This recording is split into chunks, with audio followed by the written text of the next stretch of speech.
Hello everyone, welcome to my mini blog. मेरो चाहिँ बिहानको सुरुवात भयो लुगा पट्याउनुदेखि बेड मिलाउनु सामान, त्यहाँबाट चामल हालेँ साथीहरू। चामल हालेर कुकरमा चामल धुनु थालेँ साथीहरू। मैले चाहिँ त माइन्ड नगर्नुलाई त्यो धारामा अलिअलि फोहोर त भइहाल्छ नि साथीहरू होइन। तपाईँहरूलाई कस्तो लाग्यो होइन।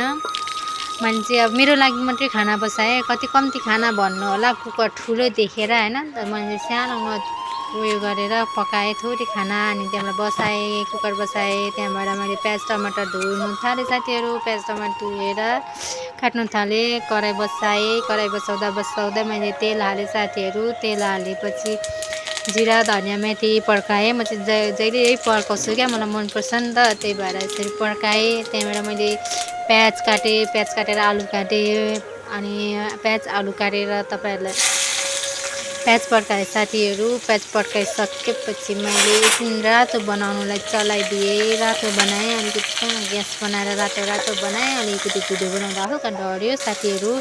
त्यहाँबाट आलु हालेँ। त्यहाँबाट आलु हालिसकेर भुट्नु थालेँ साथीहरू। त्यहाँबाट मैले अदुवा लसुन हालेको चाहिँ देखेँ नै साथी, टमाटर हालेको मात्रै भएछ क्लिप।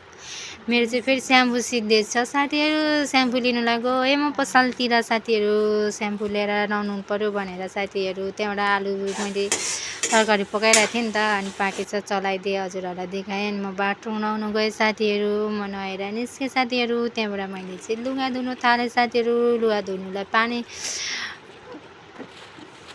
धुनु थालेँ साथीहरू। त्यहाँबाट चाहिँ मैले लुगा धोइसकेर साथीहरू लुगा पखालिसकेँ साथीहरू। र तपाईँहरूलाई भिडियो कस्तो लाग्यो हेरेर इन्जोय गर्नु र लाइक सेयर र कमेन्ट गर्नु होला। फेरि नेक्स्ट